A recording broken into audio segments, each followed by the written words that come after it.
এই যে তোমাকে 100 বছর মৃত অবস্থায় রাখলাম, 100 বছর পর আবার তোমাকে জিন্দা করলাম, জিন্দা করার পর তোমার খাবারগুলা তোমাকে দেখায় দিলাম, 100 বছরে খাবারগুলা নষ্ট হয় নাই। আমি আল্লাহ এটা কেন করেছি জানো? দুনিয়াবাসীর জন্য, তোমাকে নিদর্শন বানানোর জন্য।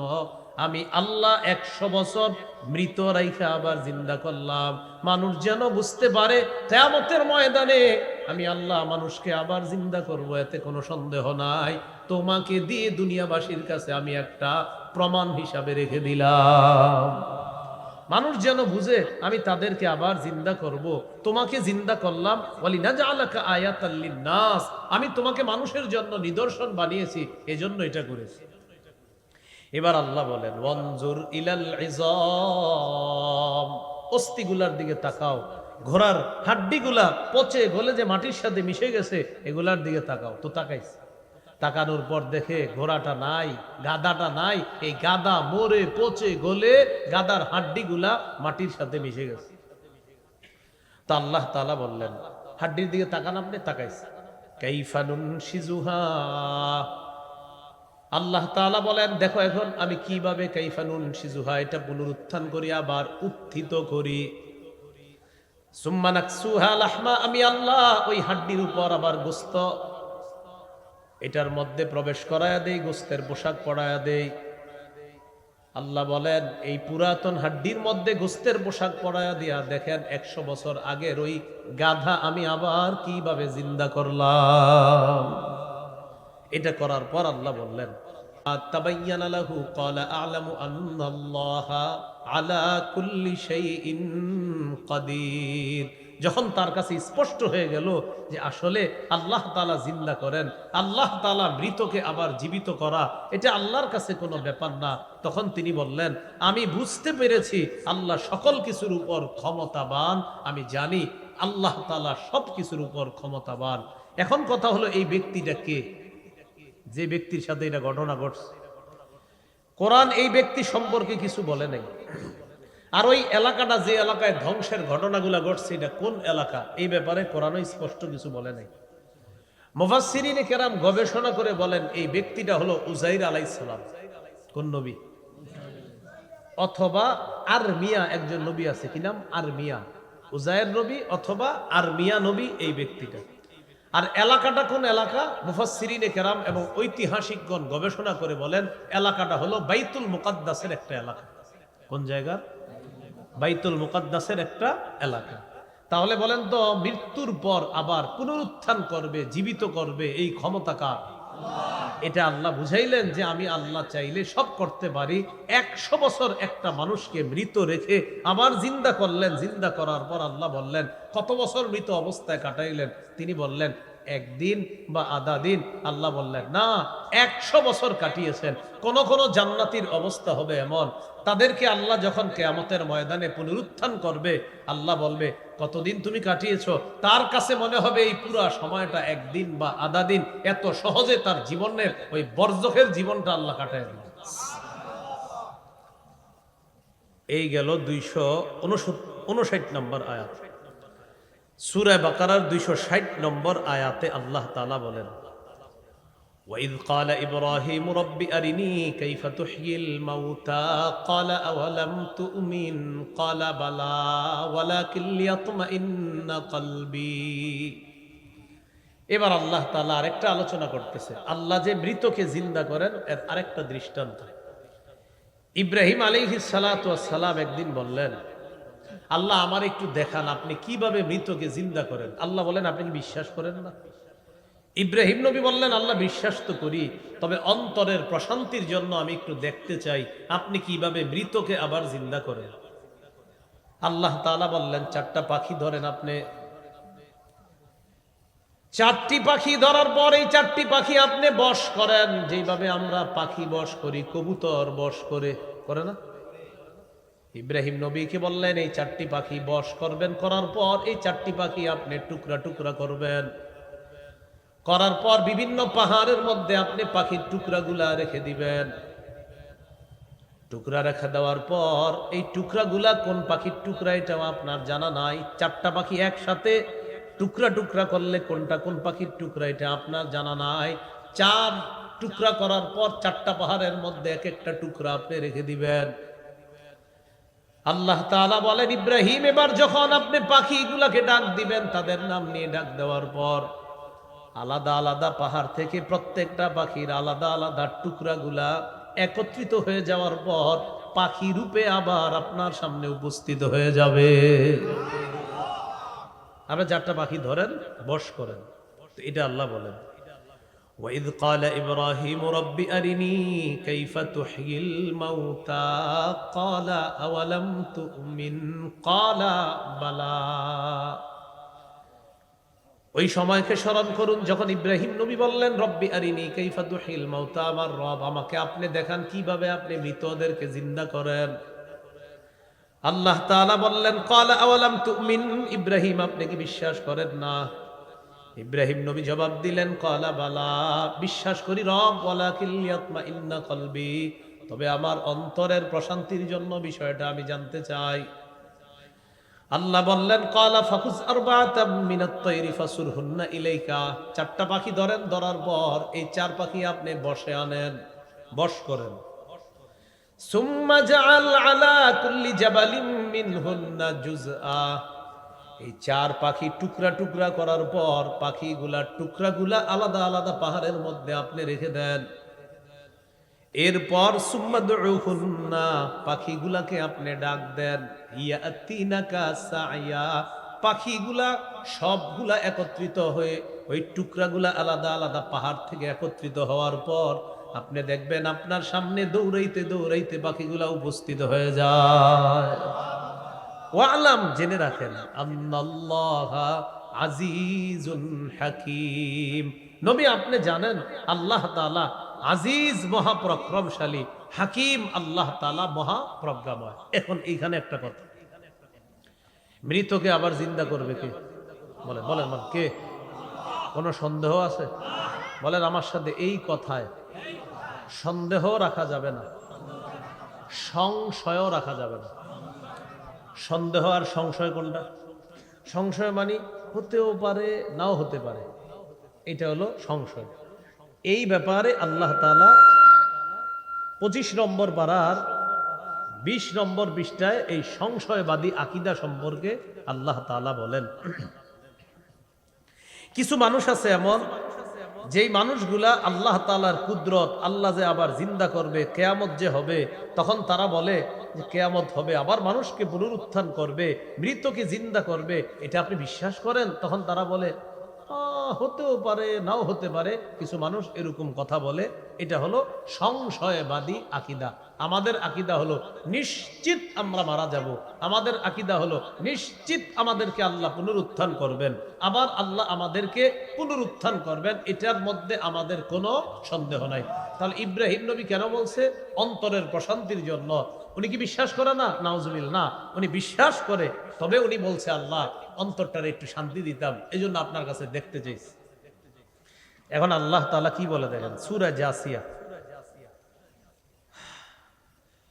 32, 33, 34 নম্বর আয়াতে আল্লাহ বলেন, وَإِذَا قِيلَ إِنَّ وَعْدَ اللَّهِ حَقٌّ وَالسَّاعَةُ لَا رَيْبَ فِيهَا قُلْتُم مَّا نَدْرِي مَا السَّاعَةُ إِن نَّظُنُّ إِلَّا ظَنًّا وَمَا نَحْنُ بِمُسْتَيْقِنِينَ।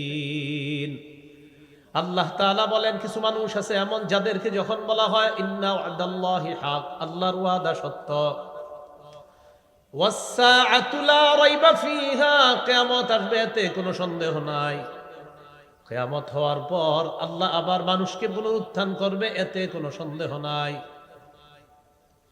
এই কথা বলার পর একদল মানুষ বলে মা নাদরি মাসসাআ, আল্লাহ বলেন কুলতুম মা নাদরি মাসসাআ, তখন তোমরা বলো একদল মানুষ মা নাদরি মাসসাআ, আমরা জানি না কিয়ামত কি জিনিস।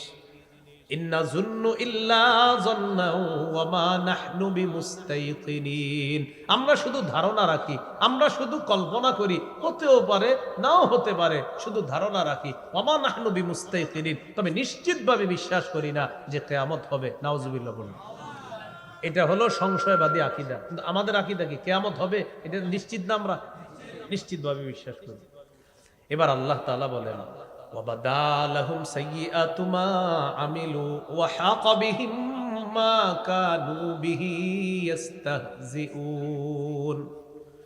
ওয়াবাদালাহুম সাইয়্যাতু মা আমিলু, কিয়ামতের ময়দানে তাদের খারাপ কর্ম যখন তাদের সামনে প্রকাশ পেয়ে যাবে, ওয়া হাকা বিহিম মা কানু বিহি ইস্তাহজিউন, তারা যে উপহাস করত এই উপহাসের কারণে যে গজব তাদের উপর আসবে, আল্লাহর পক্ষ থেকে বলা হবে ওয়াকিলাল ইয়াউমা নানসাকুম কামা নাসিতুম লিকা ইয়াউমিকুম হাযা।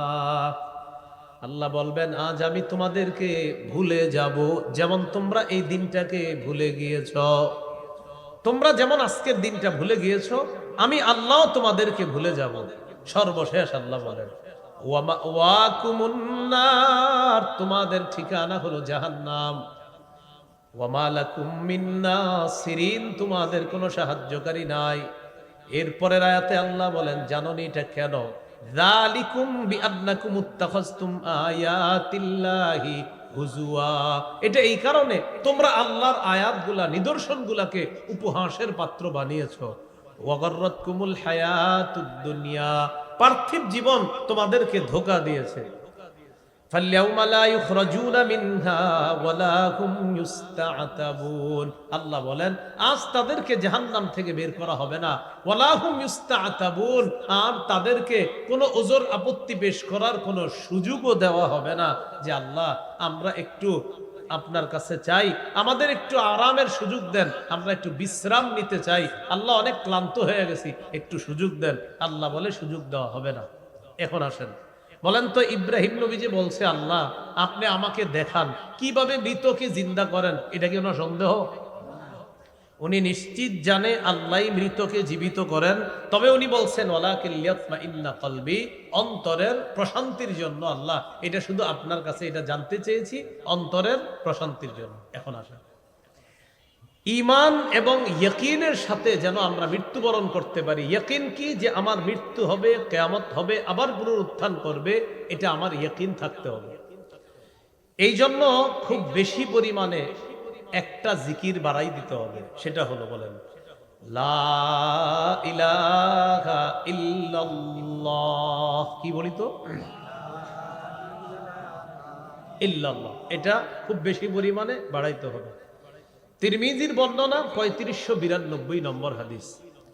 قال رسول الله صلى الله عليه وسلم من قال لا اله الا الله قد مخلصا, নবী বলেন যে ব্যক্তি ইখলাসের সাথে পড়বে লা ইলাহা ইল্লাল্লাহ ইল্লা ফুতিহাত লাহু আবওয়াবুস সামাই হাত্তা তুফজিয়া ইলাল আরশ, নবী বলেন আসমানের সবগুলা দরজা খুলে দেওয়া হয় তার লা ইলাহা ইল্লাল্লাহ যেন আরশ পর্যন্ত পৌঁছে যায়। এই হলো আপনার এক অংশ, যে অংশ পর্যন্ত আল্লাহ তাআলা আমাদেরকে কিছু ইয়াকিন দিলেন, কিছু আকীদা বিষয়ে আল্লাহ তাআলা আলোচনা করলেন। তাহলে বলেন তো রাজত্ব দেয় কে? মৃত্যু দেয় কে? জীবন দান করেন কে? মুমিনদের অভিভাবক কে? কাফেরদের অভিভাবক শয়তান। কাফেরদের অভিভাবক শয়তান, মুমিনদের অভিভাবক কে? আর কাফেরদের অভিভাবক শয়তান। এবার আল্লাহ তাআলা সওয়াব যেন আমরা বেশি বেশি বাড়ায়া আমাদের আখিরাতের জন্য সঞ্চয় করতে পারি, এই ব্যাপারে আল্লাহ তাআলা সূরা বাকারার 261 নম্বর আয়াতে আল্লাহ বলেন আপনাদের এলাকার একজন একটা বিচি লাগাইছেন, একটা বিচি, এই বিচি থেকে 60টা শীষ হইছে, প্রথমে গাছ 60টা শীষ হইছে, 60টা শীষের মধ্যে প্রত্যেকটার মধ্যে 100টা করে দানা আছে। তাহলে বলেন তো 7 100 কত হয়? 700। কেউ যদি 1 টাকা দান করেন আল্লাহ তাকে কমপক্ষে 700 নেকি দান করেন। তো আল্লাহ বলেন মাসালুল লাযীনা ইউনফিকুনা আমওয়ালাহুম ফী সাবিলিল্লাহ কামাসালি হাববাতিন আমবাতাত সাবআ সানাবিলা ফী কুল্লি সুম্বুলাতিন মিআতু হাব্বা ওয়াল্লাহু ইউদাঈফু লিমান ইয়াশা ওয়াল্লাহু ওয়াসিউন আলীম। আল্লাহ তাআলা আগের আয়াতগুলোর মধ্যে আমাদের আকীদা ঠিক করলেন। আকীদা আল্লাহ ঠিক করার পর আল্লাহ বলেন এবার পরকাল যদি তোমরা সুন্দর করতে চাও, আল্লাহ বলেন মাসালুল লাযীনা ইউনফিকুনা আমওয়ালাহুম ফী সাবিলিল্লাহ, যারা আল্লাহর রাস্তায় দান করে তাদের দৃষ্টান্ত হলো কামাসালি হাব্বা, একটা বিচির মতো, আম্বাতাত সাবআ সানাবিলা, যে বিচি আপনি রোপণ করার পর আম্বাতাত সাবআ সানাবিলা, এই বিচি থেকে গাছ হয়, গাছ হওয়ার পর 60টা শীষ উৎপন্ন করে, ফি কুল্লি সুম্বুলাতিম মিআতু হাব্বা, প্রত্যেকটা শীষের মধ্যে 100টা করে দানা। প্রথমে কয় দানা? এক না, প্রথমে কয় দানা লাগাইছে? এক দানা থেকে শীষ হইল কয়টা? 60টা। 60 শীষে প্রত্যেকটা কয়শো দানা? 100। তো আল্লাহ বলেন কেউ যদি 1 টাকা দান করে, 1 টাকা দানের গাছ লাগাইলো, সেটার 60টা শাখা হবে, আর প্রত্যেকটা 100 করে, মোট কমপক্ষে 700 টাকা দান করার সওয়াব আল্লাহ দিবেন। এটা আল্লাহ তাআলা বললেন। এরপরে বলেন ওয়াল্লাহু ইউদাইফু লিমান ইয়াশা ওয়াল্লাহু ওয়াসিউন আলিম, আল্লাহ যাকে ইচ্ছা তাকে দ্বিগুণ দান করেন, বহুগুণে বৃদ্ধি করে আল্লাহ তাদেরকে দান করেন। আল্লাহু ওয়াসিউন আলিম, আল্লাহ প্রচুর দেন, আলিম আল্লাহ জ্ঞানী, আল্লাহ প্রশস্ততার অধিকারী। একটু বুঝেন এই আয়াত আর আগের আয়াতের সম্পর্ক কি। প্রথম থেকে 256 থেকে আপনার 260 নম্বর আয়াত পর্যন্ত আল্লাহ তাআলা আমাদের আকীদা ঠিক করছে। শোনো, ইসলাম শ্রেষ্ঠ ধর্ম, এটা আল্লাহ বলে দিলেন। ইসলাম ধর্ম গ্রহণ করার ক্ষেত্রে তোমাকে বাড়াবাড়ি করা হবে না, তোমাকে জোর করা হবে না। আল্লাহ বললেন দাওয়াত দিতে পারো, ইসলাম হলো শ্রেষ্ঠ ধর্ম, এটা দাওয়াত হবে। সাহাবী আয়েশা নবীজিকে বললেন হুজুর আমার 2 ছেলের আমি জোর করে মুসলমান বানায় রেখে দিই। আল্লাহ বললেন না, জোর করে মুসলমান বানানো যাবে না, শুধু বলতে বলেন যে শোনো আমার সন্তান, ইসলাম তোমাদের জন্য মনোনীত ধর্ম, এটা গ্রহণ করো। এই প্রথম কথা। ইসলামের মধ্যে প্রবেশ করলেন, করার পর এবার আকীদা ঠিক করতে হবে। শোনো মুসলমান, তোমাদের অভিভাবক আল্লাহ। এরপরে আল্লাহ বলেন নবী আপনি কি ওই ব্যক্তির ঝগড়া দেখেন নাই যে নমরুদ ইব্রাহিমের সাথে ঝগড়া করছে? কি আল্লাহ তাকে রাজত্ব দান করছে, দান করার পর সে এখন নিজেরে খোদা বলে। এখানে আল্লাহ আকীদা ঠিক করাইলেন, রাজত্ব দেওয়ার মালিক কে? জীবন মৃত্যু দেয় কে? আল্লাহ। নমরুদ বলছিল আমি দেই, নাউজুবিল্লাহ। এরপরে আল্লাহ আবার আকীদা ঠিক করাইলেন, এক ব্যক্তি একটা জনপদের সামনে দিয়ে গেছে, আল্লাহ এতগুলা মানুষ মারা গেছে, এই জনপদ ধ্বংস হয়ে গেল, আল্লাহ আবার তাদেরকে জিন্দা করবে। আল্লাহ তার মৃত্যু দিলেন, মৃত্যু দেওয়ার পর 100 বছর রাইখা দিলেন, 100 বছর পর জীবিত করে আমাদেরকে আল্লাহ নিদর্শন বানায়া দিলেন যে দেখো মৃত্যুর পর আবার পুনরুত্থান করব, এটা আমি করব।